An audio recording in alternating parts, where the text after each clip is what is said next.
The vast emptiness of space was punctuated by the sleek, metallic form of the ardent vow as it sliced through the darkness. Captain Kyle Voss stood at the command center. His forearms crossed over his chest as he studied the holographic display of the planet before him.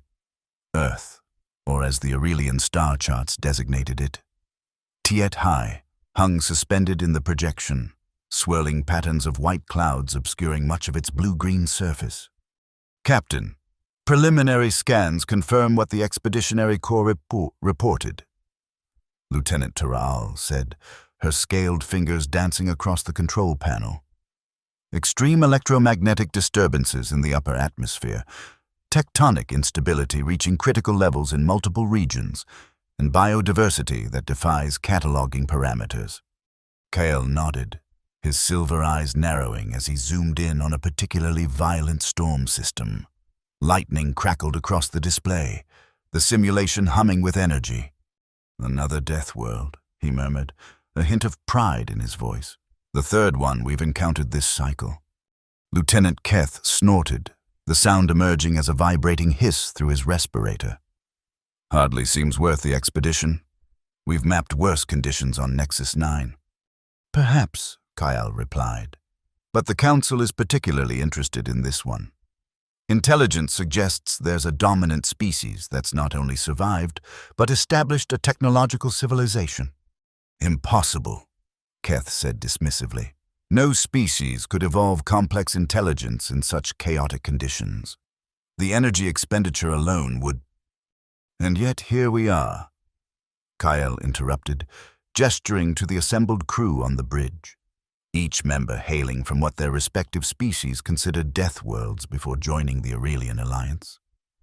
"The Council believes these humans might make valuable additions to our ranks, assuming they've developed sufficient resilience." The bridge fell silent as the crew contemplated this. The Aurelian Alliance had expanded its reach across dozens of star systems in the past century, its interspatial network connecting worlds once thought unreachable. The recent space-time rift crisis had revealed countless wild planets teeming with potential and danger. As the Alliance's premier exploratory unit, specializing in extreme environments, Kyle and his team had been dispatched to evaluate Earth's suitability for contact. "Prepare the landing craft," Kyle ordered, straightening his posture. "Standard Death World protocols, full environmental shields, weapons passive but primed." He paused, looking at each crew member in turn. "Remember, we represent the Alliance. These humans may be primitive, but they've survived conditions that would challenge even us. They deserve our respect." As the crew dispersed to their stations, Kyle returned his gaze to the holographic Earth. Something about this mission felt different, a subtle disturbance in his intuition that he couldn't quite place. The Alliance had encountered dozens of species across hundreds of worlds, but something about these humans, these Death World survivors, piqued his curiosity in ways he hadn't experienced in decades of service.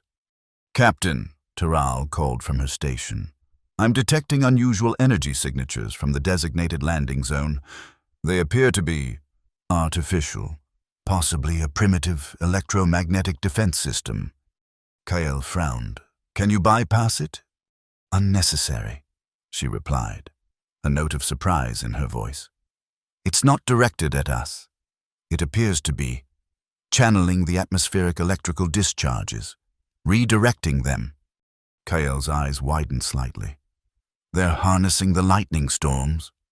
"Rudimentary attempts, but yes," Taral confirmed, her voice betraying a hint of grudging admiration. "Clever for such a young species." Kyle felt a smile tug at the corners of his mouth. "This expedition might be more interesting than we anticipated. Prepare for descent."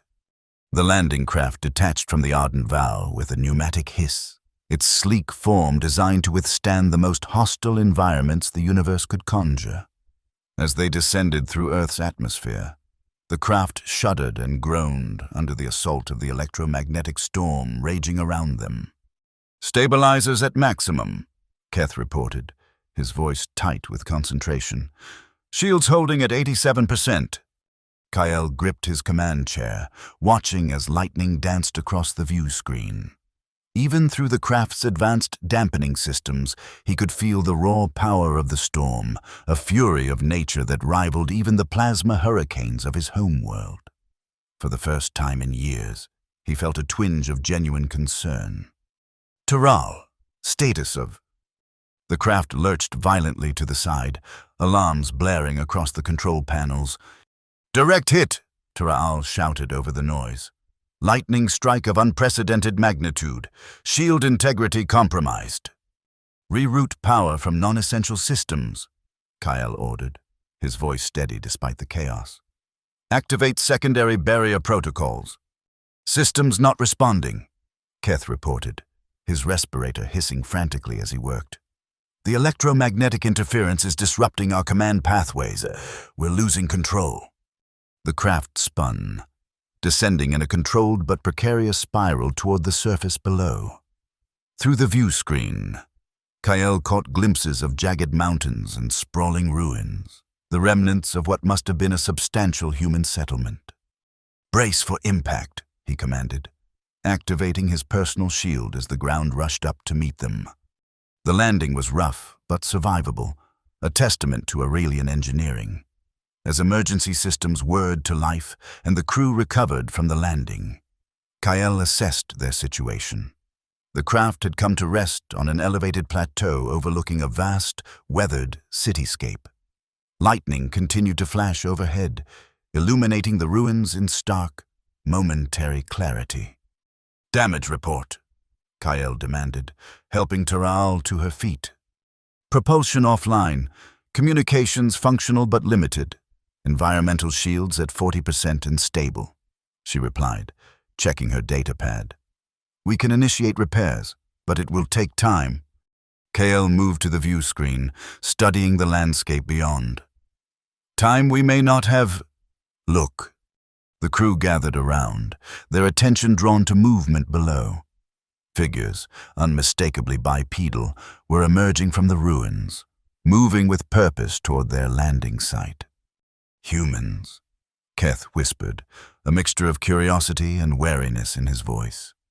"They're organized," Taral observed, "and they're carrying equipment of some kind." Kale made a quick decision. "Prepare to make contact. Defensive posture only, no aggressive displays." The airlock cycled open, and Kyle led his team onto Earth's surface for the first time. The air hit him immediately, thick with ozone and mineral particles, yet strangely invigorating.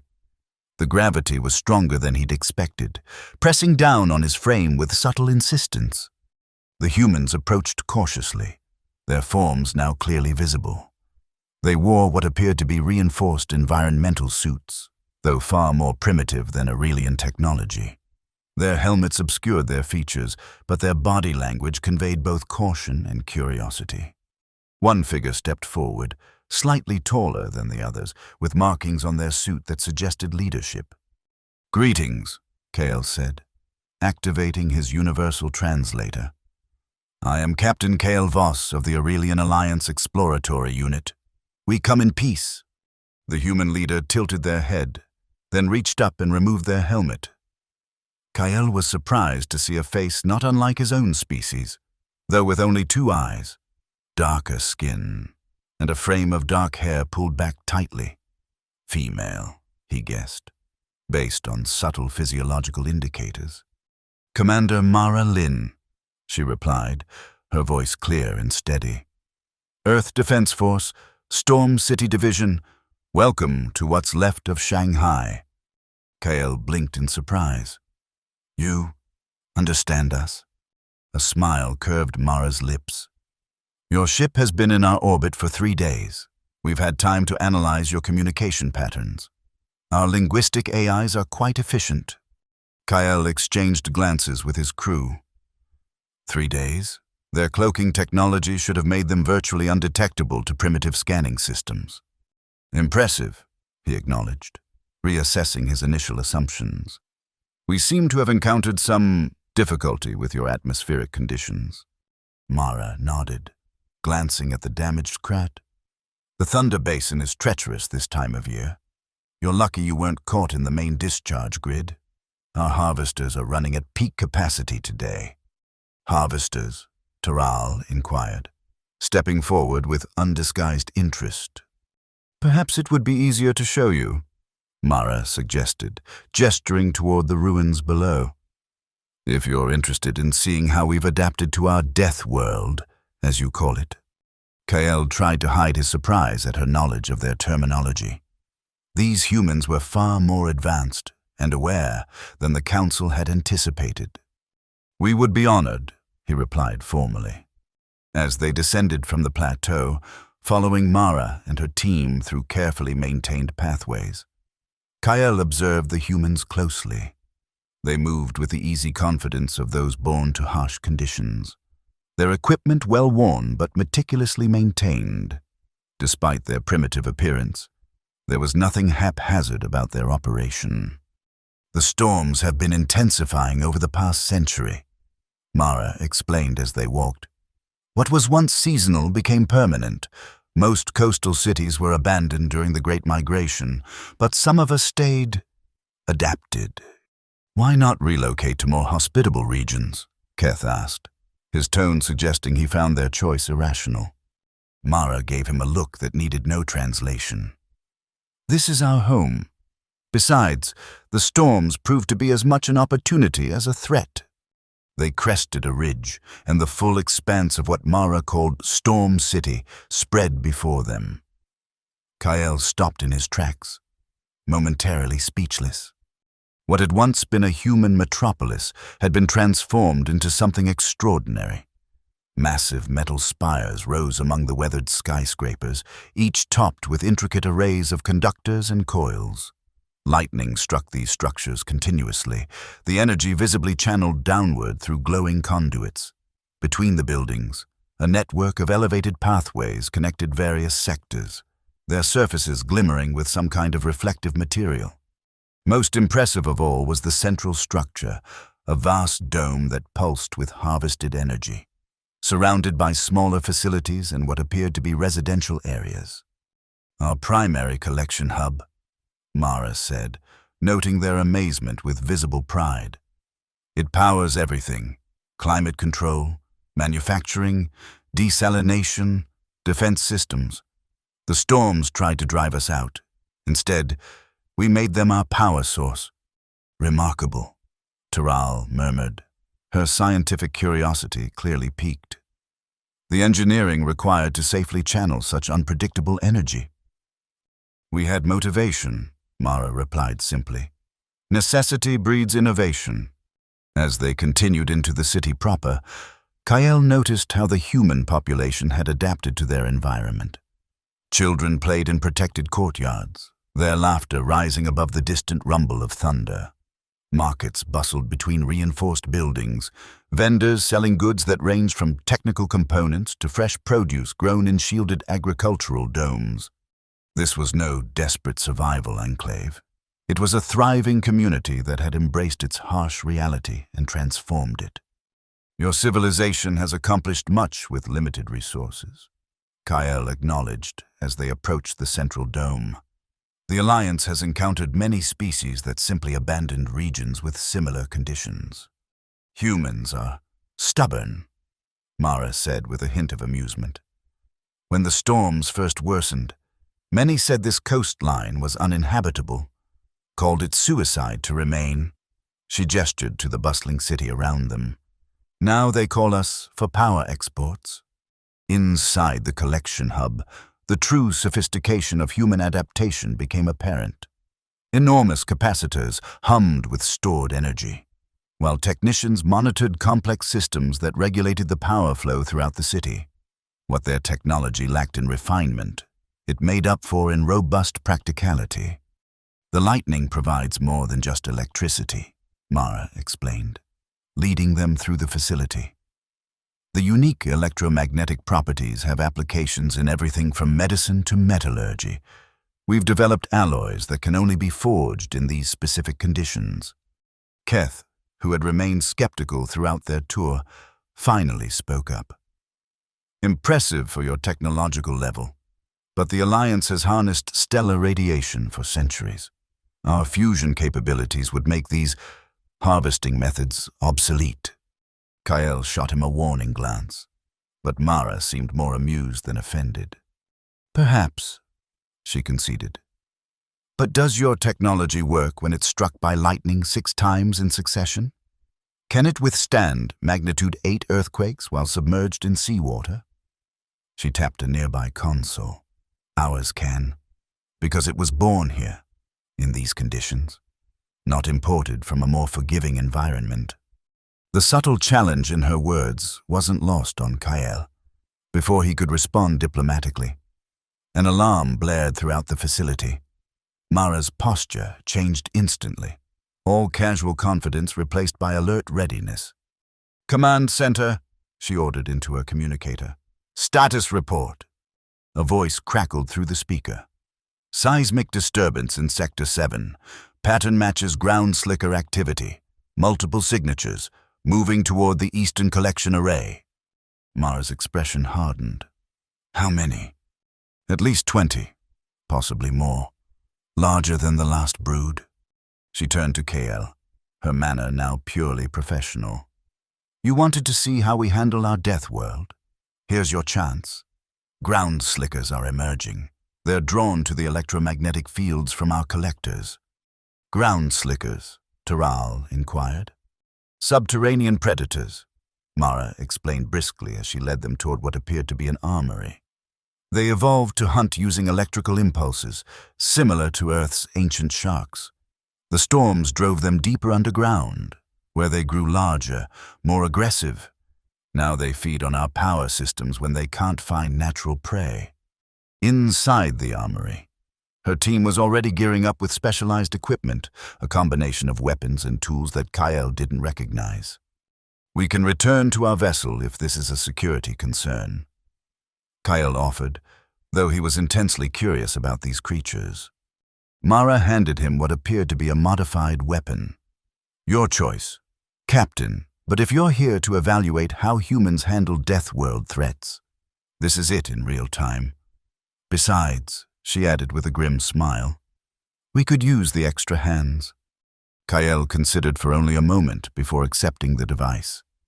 "The Aurelian Alliance does not shy from challenges. We will assist you." Taral stepped forward eagerly, her scientific curiosity evident. "These ground slickers, they're not in any of our xenobiological databases. I would value the opportunity to observe them. Just stay behind the containment line," Mara instructed, handing her a smaller device. "This will disrupt their electromagnetic sensing if one gets too close." Keth reluctantly accepted equipment as well, though his posture remained stiff with disapproval. "This is not our conflict." "Consider it a cultural exchange," Kael replied firmly. "We learn by doing, Lieutenant." They moved quickly through the city, joining a larger response team at the eastern perimeter. The infrastructure here was visibly newer, with reinforced foundations and what appeared to be vibration-dampening technology embedded in the ground. "They'll emerge here," Mara explained, directing her team to strategic positions. "The collection array creates a harmonic frequency that draws them up from the deeper tunnels. We've tried relocating the array, but they always find it eventually." "Why not eliminate them entirely?" Keth asked. "Surely with your harvesting technology, you could develop weapons to eradicate the threat." Several of the human team members exchanged looks that suggested they found the question naive. "Ecological balance," Mara replied simply. "Ground slickers are apex predators that control other subterranean species. Remove them, and we'd face a cascade of consequences. Besides," she added, checking her equipment, "they were here first." Kael noted this philosophy with interest. Despite their technological adaptations, these humans maintained a respect for their world's natural systems, even those that threatened them directly. The ground trembled beneath their feet, subtle at first, then with increasing intensity. Monitoring equipment around the perimeter began emitting warning tones as the vibrations organized into distinct patterns. "Here they come," Mara announced, her voice steady. Remember, aim for the sensory clusters behind the mandibles. Standard containment protocol. The earth split open 20 meters ahead, a fissure tearing through the reinforced ground with frightening ease. From within emerged a creature that defied Kael's considerable experience with hostile life forms. The ground slicker resembled a massive centipede, but with a segmented exoskeleton that gleamed with metallic properties. Its head housed multiple sensory appendages that crackled with visible electrical energy, while its dozens of legs ended in sharp, crystalline structures that cut through stone like butter. Most disturbing were the pulsing organs visible through translucent sections of its armor, biological capacitors storing electrical energy. Magnificent, Taral whispered, already recording the creature with her scientific equipment. More fissures opened, and soon a dozen ground slickers were converging on the collection array, their movements synchronized with disturbing intelligence. "They're coordinating," Mara observed, tension evident in her voice. "This isn't a random feeding response." The human defense team moved with practiced efficiency, deploying what appeared to be localized electromagnetic pulse devices to disrupt the creature's navigation. The ground slickers reacted immediately, some recoiling while others became more aggressive, charging toward the defensive line. Kael activated the weapon Mara had provided, feeling it hum with unfamiliar energy. When a ground slicker broke through the perimeter and lunged toward a human technician, he fired instinctively. The weapon discharged not a destructive beam, but a concentrated burst of chaotic electromagnetic energy. The creature convulsed, its sensory organs overloaded, before retreating into a newly formed fissure. "Effective design," Kael commented, genuinely impressed by the non-lethal approach. "We adapt their own biology against them," Mara explained, firing her own weapon to drive back another attacker. "Kill them, and more come to investigate. Confuse them, and they retreat to reorganize." The battle continued for nearly an hour, with the human team working seamlessly to protect their infrastructure while minimizing harm to the creatures. Kael and his crew integrated into their defense strategy with increasing effectiveness, their Aurelian combat training complementing the humans' specialized knowledge. Just as it seemed they had repelled the main assault, the ground beneath the collection array itself began to fracture. "They're attacking the foundation," a human technician shouted. "Multiple signatures directly below the main capacitor." Mara's expression turned grave. "If they breach the primary coolant system, catastrophic discharge," another technician finished. "The entire eastern sector would be exposed." Kael recognized the immediate danger. "Can you redirect the energy?" "Not fast enough," Mara replied, already moving toward a large vehicle parked nearby. "We need to deploy the magma diverter, drive them deeper before they reach the critical systems." The vehicle housed what appeared to be a massive drilling apparatus combined with electromagnetic technology far more sophisticated than anything else Kael had seen in Storm City. "Titan Division," Mara explained as her team prepared the machine. "Our last resort for severe incursions. It creates a controlled geothermal event, essentially opening a path of least resistance deeper into the crust. The ground slickers follow the electromagnetic trail away from our infrastructure. The tectonic instability of this region makes such an approach extremely hazardous," Taral observed, her scientific caution evident. "Hence last resort," Mara agreed grimly. "But we've refined the process over decades. The risks are manageable." As they activated the magma diverter, Kael watched in fascination as the massive machine bored into the fractured ground, deploying a series of devices that pulsed with carefully calibrated electromagnetic signals. The ground slickers responded immediately, their attack patterns shifting as they detected the new, more powerful energy source below. For several tense minutes, it seemed the strategy was working. The creatures abandoned their assault on the collection array, drawn by the diverter's signal toward the deeper passage.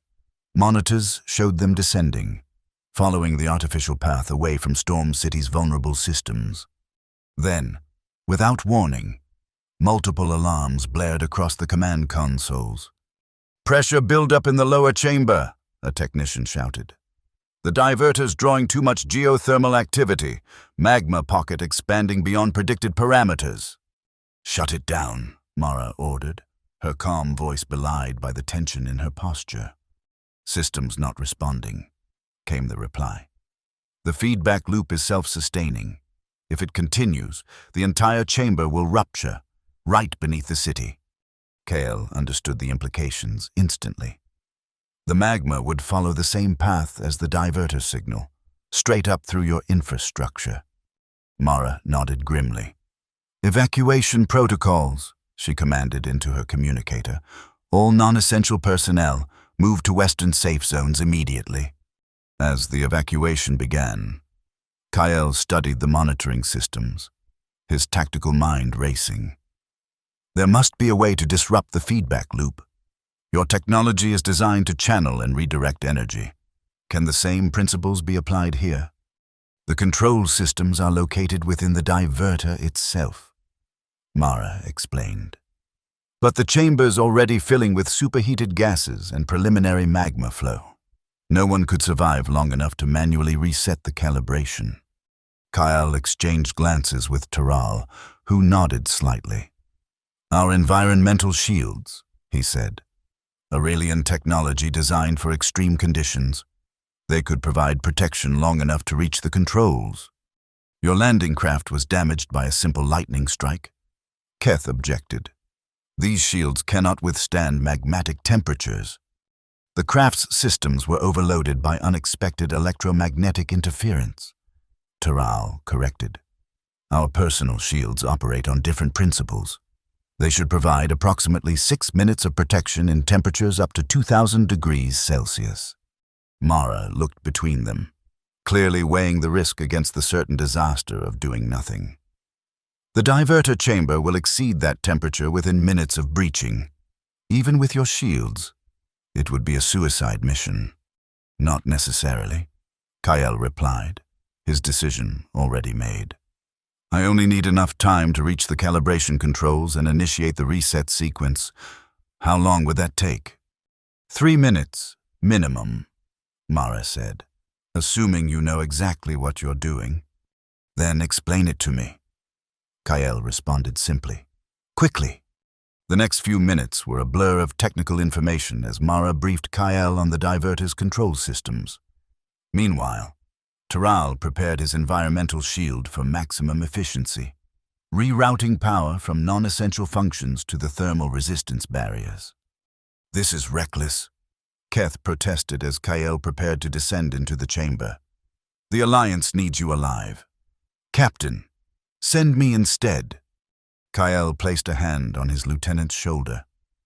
"Your respiratory system wouldn't survive the gaseous environment, even with the shield. Besides," he added with a grim smile, "I've survived worse conditions."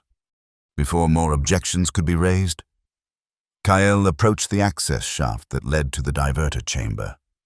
Mara stood beside him, her expression a complex mixture of respect and concern.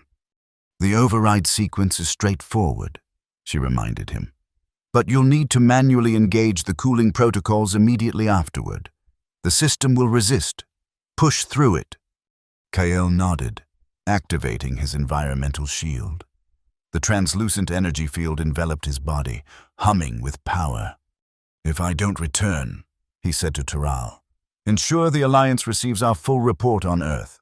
These humans deserve recognition for what they've built here." Without waiting for a response, he descended into the shaft. The heat hit him immediately, a wall of blistering intensity that pressed against his shield like a living force.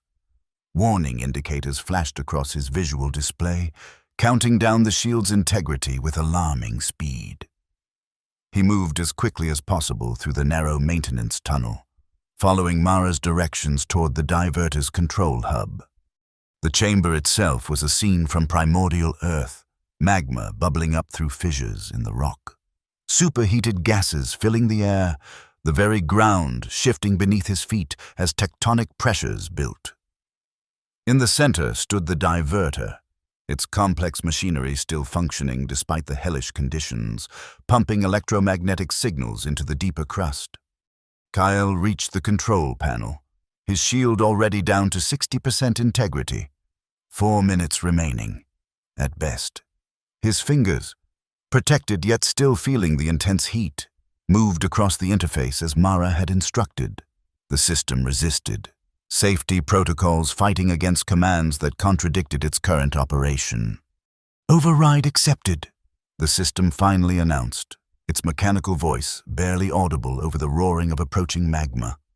Awaiting cooling protocol initiation. Kyle began the next sequence, but a violent tremor shook the chamber, knocking him away from the controls. His shield flickered as he collided with a superheated wall, integrity dropping precipitously. Shield failure imminent. His system warned, 2 minutes to critical exposure. He pulled himself back to the controls, ignoring the pain where his shield had momentarily weakened.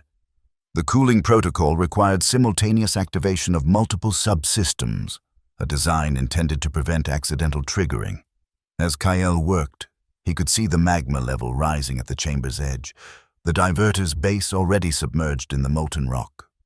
With seconds to spare, he completed the sequence. The diverter shuddered, its electromagnetic output shifting pattern as cooling systems engaged throughout the structure. Massive vents opened in the chamber walls, releasing pressure while specialized compounds flooded the approaching magma flow, rapidly cooling and hardening its surface. "Geothermal stabilization in progress," the system announced. "Estimated time to safe conditions, 12 minutes. Kyle checked his shield. 28% integrity. Less than 2 minutes of protection remaining, and the chamber was still far too hot for unprotected survival. The maintenance shaft through which he'd entered was now partially blocked by cooling magma. The alternative exit still inaccessible due to extreme temperatures. He was calculating his remaining options when his communicator crackled to life. "Captain," Taral's voice broke through the interference. "We're detecting your position. Shield status." "Critical," he replied simply. "Environment still unsurvivable. The diverter is stabilizing, but—" "Hang on," Mara's voice interrupted. "We're coming for you." Before Kyle could object, a section of the chamber wall glowed white-hot, then collapsed inward. Through the newly created opening came a massive mechanical form, a humanoid exosuit standing nearly 4 meters tall, its surface covered in reflective material and cooling systems. The exosuit moved with surprising grace, navigating the treacherous terrain to reach Kyle. Its chest cavity opened, revealing a protected compartment. "Get in," Mara's voice commanded from within the suit. "Your shield won't last another minute in these conditions." Kyle didn't hesitate.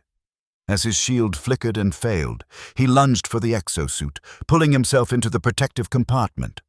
It sealed around him, blessed coolness replacing the infernal heat of the chamber. "Impressive equipment," he managed, his voice rough from the superheated air he'd inhaled as his shield collapsed. "Titan Division has its perks," Mara replied, her voice coming through internal speakers as she piloted the exosuit back toward the opening. "Though we don't usually use the mining suits for rescue operations." They emerged into a service tunnel where the rest of the team waited anxiously. As the exosuit opened to release him, Kyle was immediately surrounded by his crew. Taral already scanning him for injuries while Keth stood back, his posture conveying reluctant respect. "The diverter?" Mara asked as she emerged from the exosuit's control section. "Stabilizing," Kyle confirmed. "The cooling protocol is functioning as designed. The ground slickers?" "Retreating to deeper levels," a technician reported, checking monitoring equipment. "The electromagnetic signature is diminishing as programmed. They're following it away from the city." A collective sense of relief spread through the gathered teams. What could have been a catastrophic event had been averted, through cooperation between species that had only met hours earlier. As medical staff treated his minor burns, Kyle observed the humans working alongside his crew to secure the area and assess the damage.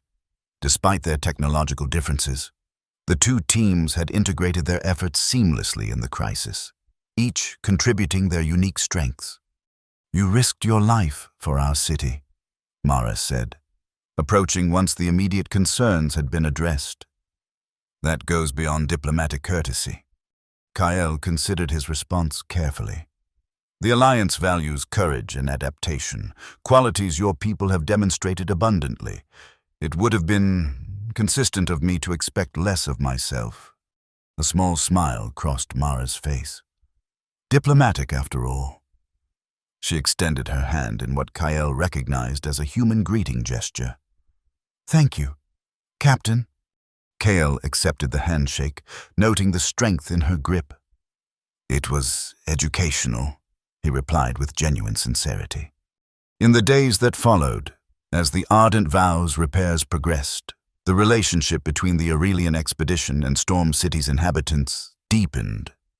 Taral worked closely with human scientists, exchanging knowledge about electromagnetic harnessing techniques. Even the skeptical Keth found himself impressed by the humans' practical engineering solutions, particularly their methods for maintaining electronic systems in such hostile conditions. Kael spent much of his time with Mara, learning about Earth's history and the challenges that had shaped human development.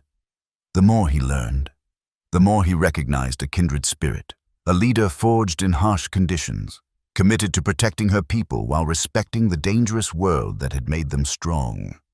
On the final evening before the Ardent Vow's departure, Mara took Kael to Storm City's highest observation platform. Above them, the perpetual lightning storm painted the sky in brilliant flashes, while below, the city glowed with harvested energy, a defiant statement of human perseverance. When the storms first intensified, experts gave this region 10 years before it would be abandoned, Mara said, gazing out at the city. That was 70 years ago. 3 generations have been born here since then, each more adapted than the last. Your people are remarkably resilient, Kael acknowledged. The Alliance has much to learn from your approaches. Mara turned to face him. And what will you tell your Alliance about us? Are we suitable for contact, Captain? Kael considered the question thoughtfully. My official report will note that Earth qualifies as a death world by all standard metrics. The electromagnetic disturbances alone would classify it as a Category 3 hazardous environment. He paused, watching her reaction. It will also state that its dominant species has not merely survived these conditions, but harnessed them in ways the Alliance had not considered possible. And your recommendation? That the Alliance would benefit greatly from formal relations with Earth, he replied without hesitation. Your methods of adaptation, particularly your approach to working with rather than against environmental challenges, represent innovations that could benefit countless worlds. Mara nodded, satisfaction evident in her expression. And will you return to oversee this formal relationship? Actually, Kael said, I plan to request reassignment. The Alliance has recently authorized an interplanetary adaptation network, sharing survival strategies between worlds with extreme conditions. Earth would be an ideal founding member. Staying in the field rather than accepting a promotion to diplomatic headquarters? Mara asked, a knowing smile playing across her lips. That seems contrary to typical career advancement.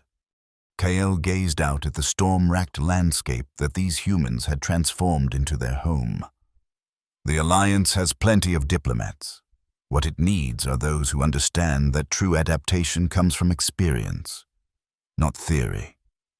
He turned back to her.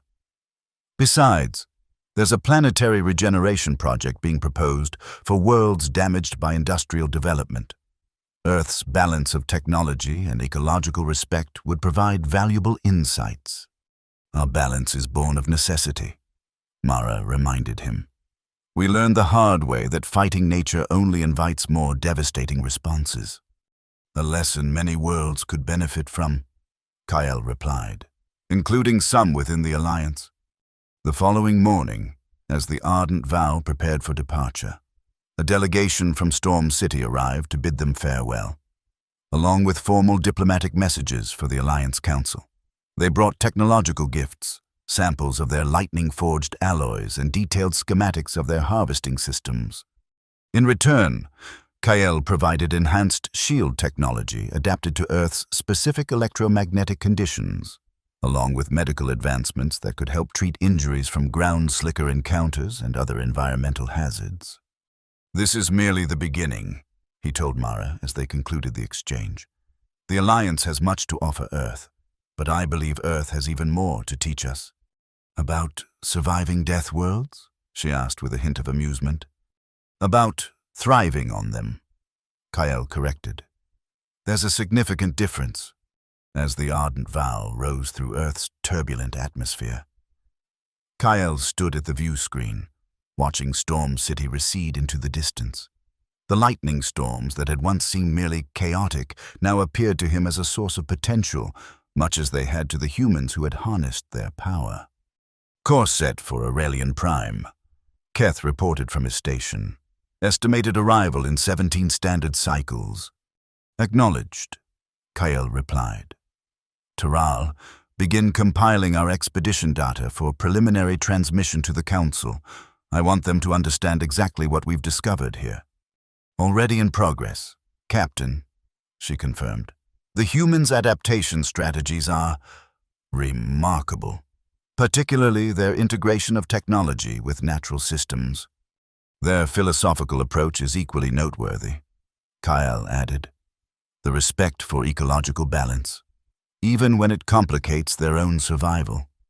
Keth, who had remained the most skeptical throughout their visit, finally spoke up. "Their technology is primitive by our standards," he admitted, "but their application is ingenious. They accomplish with limited resources what many Alliance worlds require advanced systems to achieve." Kael nodded, pleased by the lieutenant's acknowledgement.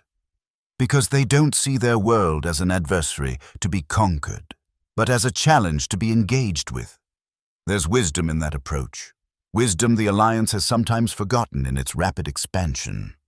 As Earth diminished behind them, becoming just another blue-green dot in the vastness of space." Kael contemplated the report he would deliver to the Council. He would tell them of the lightning harvesters and the ground slickers, of the innovative alloys and adaptive architecture, but most importantly, he would tell them of the humans themselves, a species that had faced the harshest conditions their planet could produce and responded not with retreat but with creativity. The Aurelian Alliance had long prided itself on including members from what they classified as Deathworlds, seeing such origins as proof of evolutionary fitness and adaptability. Yet Earth had shown Kael that true adaptation went beyond mere survival. It meant finding harmony even in the most chaotic environments, turning challenges into opportunities without sacrificing respect for the natural world.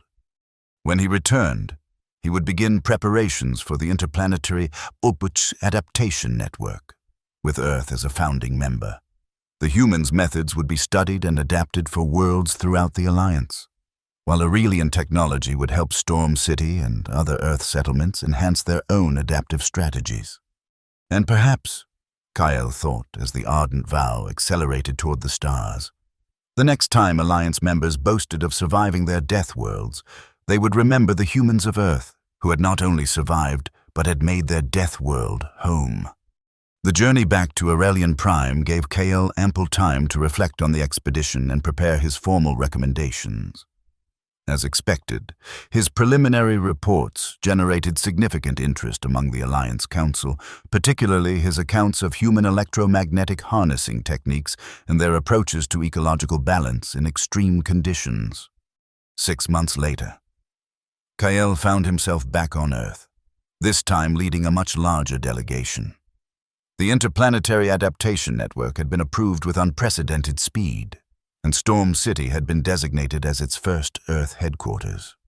As his shuttle descended through the perpetual lightning storms, now navigating them with ease thanks to adapted human guidance systems, Kael felt a sense of accomplishment that surpassed any in his long career.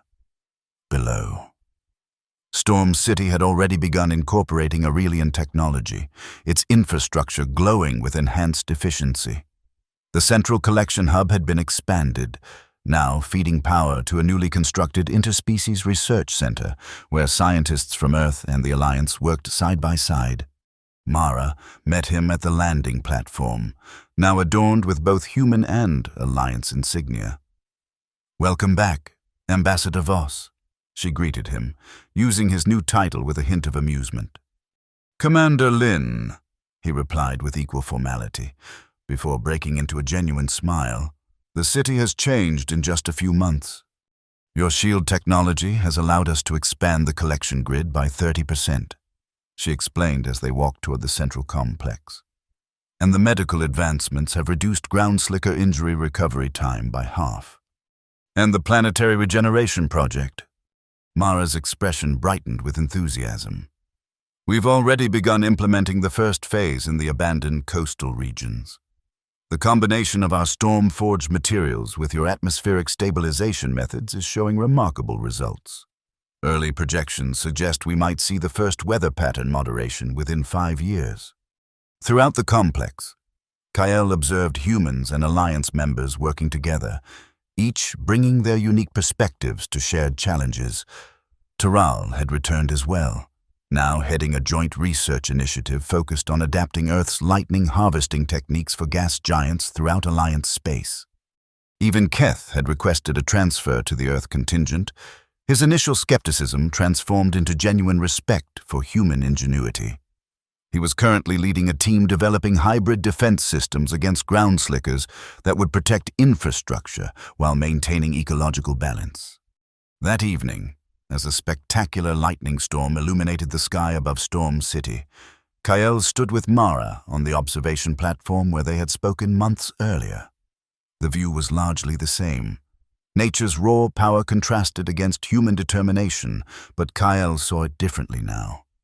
What had once seemed merely impressive now represented something profound, a template for how intelligent species throughout the galaxy might learn to thrive in harmony with even the most challenging environments. "The Alliance Council is considering a formal reclassification of what constitutes a death world," Kael informed her. "Your approach has challenged our fundamental assumptions about adaptation and survival." "How so?" Mara asked, genuinely curious. "We've traditionally measured a world's hospitality by its physical conditions, atmospheric composition, radiation levels, tectonic stability, and so forth," he explained. "But Earth has demonstrated that the relationship between a species and its environment is equally important. A world is only as deadly as our approach to it makes it." Mara considered this thoughtfully. "So Storm City might not qualify as a death world under these new classifications?" "On the contrary," Kael replied with a smile. "It would still rank among the most challenging environments we've encountered. But it would also serve as the prime example of successful adaptation, not despite nature's fury, but in concert with it." Below them, the city pulsed with harvested lightning, its pathways filled with humans going about their lives in an environment that should have been uninhabitable. Around them, the storm raged on, not as an enemy to be defeated, but as a powerful force to be respected and harnessed. "When I first arrived on Earth," Kael admitted, "I believe the Alliance had much to teach humans about surviving extreme conditions. After all, we've adapted to dozens of hostile worlds across the galaxy." "And now?" Mara prompted. "Now I understand that survival is merely the beginning," he replied. "What humans have accomplished here goes beyond adaptation. It's transformation, not of the environment to suit your needs, but of yourselves and your technology to work within the environment's parameters." As they spoke, a particularly brilliant lightning strike illuminated the city, its energy flowing smoothly into the collection system without disruption. In that moment of clarity, Kael fully grasped what made Earth and its inhabitants so remarkable. The Alliance had indeed encountered many species that had survived death worlds, but the humans had done more than survive. They had embraced their world's challenges, finding beauty and opportunity in conditions that would have driven others to retreat. "The Interplanetary Adaptation Network is just the beginning," Kael said, his voice filled with quiet conviction. "What we learn here This balance between technology and high nature, between progress and respect, will inform how the Alliance approaches expansion for generations to come. Mara smiled, her expression reflecting both pride in her people's achievements and anticipation of the possibilities ahead. From Deathworld survivors to teachers, she observed. Not bad for a primitive species. Indeed, Kael agreed, though I suspect the Alliance will be careful about using that term in the future, especially when referring to humans. As night fell over Storm City, the perpetual storm continued its ancient dance across the sky. But now, instead of merely witnessing its power, two species from distant worlds stood together beneath its fury, united in the understanding that even the harshest environments contained lessons worth learning, and that true strength came not from conquering nature, but from finding one's place within it. The Aurelian Alliance had long bragged about surviving Deathworlds until they met humans who had taught them how to call such worlds home.